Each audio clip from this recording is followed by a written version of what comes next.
Back on ABC24 this week, joined by my panel now. In addition to Otis, we have Catherine Burgess, a reporter with MLK50.com, and Tawan Stout-Mitchell, who is a political consultant. We're going to talk about this scathing report again that we mentioned in the first segment that was issued by the Department of Justice. But first, I want to hear from two or three people here that we had very high-profile speaking roles in all of this. Assistant Attorney General Kristen Clark talks about the DOJ's findings. Then we'll get Mayor Paul Young's reaction as well as his interim police chief. First, the police department must stop using excessive force. Officers often make tough choices in stressful circumstances, but in Memphis, we have found that officers often use unwarranted, serious force in response to low-level violations or traffic offenses. We didn't believe that entering into any agreement in principle or consent decree right now, before even thoroughly reading the DOJ report, would be in the best interest of our community. It's crucial that the city has the time to do a thorough review and respond to the findings before agreeing to anything that could become a long-term financial burden to our residents and could, in fact, actually slow down our ongoing efforts to continuously improve our police department. We have ongoing training and policy changes as well in the Memphis Police Department. In the last 3 years, we've changed over 700 policies in the Memphis Police Department. Policies that help to direct process, help to improve officer response. All right, well, I don't want to talk a whole lot about the report because I think we all agree we're dumbfounded by the findings and disturbed by them. Right. But this notion of whether the city should enter into a consent decree or not, Otis, the main argument from the mayor was the cost involved, saying that some cities have spent upwards of $100 million, and he feels that money could be better spent.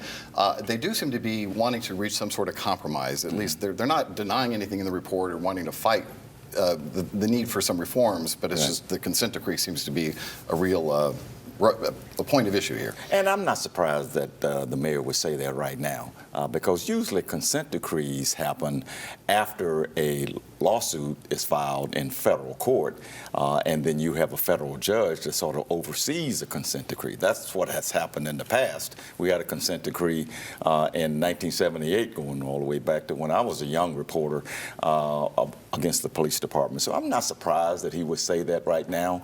I do think that with the next administration coming in, the Justice Department under the new administration is probably going to take a hands-off view on this. And that's why I believe this administration got it out there right now.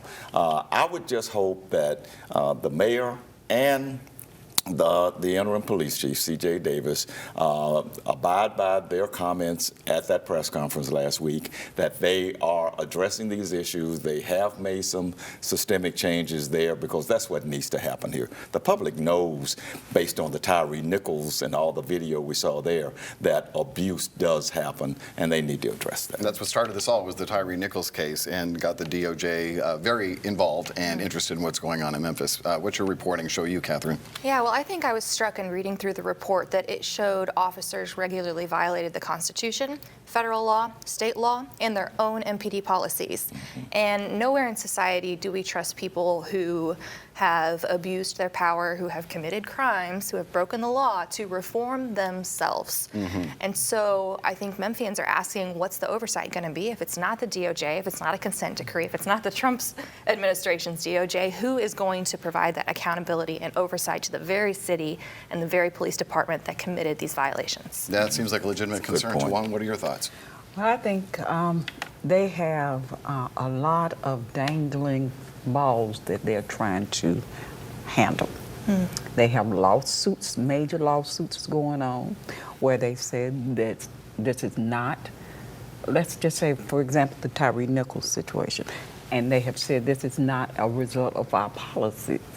Well, here comes this court case that says, oh, but your policies and practices. And I do want to stress that, because the police director keeps saying we've changed 700 policies. It's practices. It's behaviors. Do you follow through? Yeah, do you follow, and do you keep them accountable? And everything DOJ found was already there in the records. So I would hope that the mayor is trying to figure out a way how to number one, protect the rights of citizens, and number two, protect the city and its resources, so you will not fall into default or a bad situation. So he's got his hands full, but I do think he needs to find a way to work with DOJ.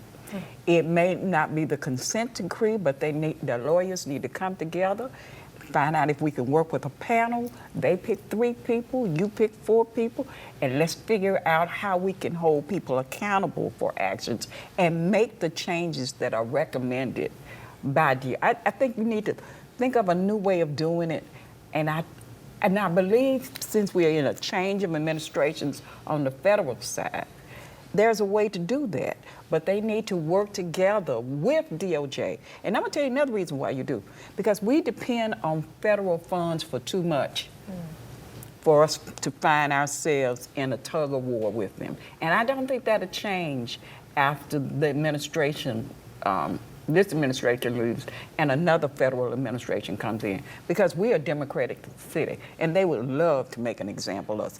Find a way to work with DOJ and get somebody like Ed Stanton to work this out.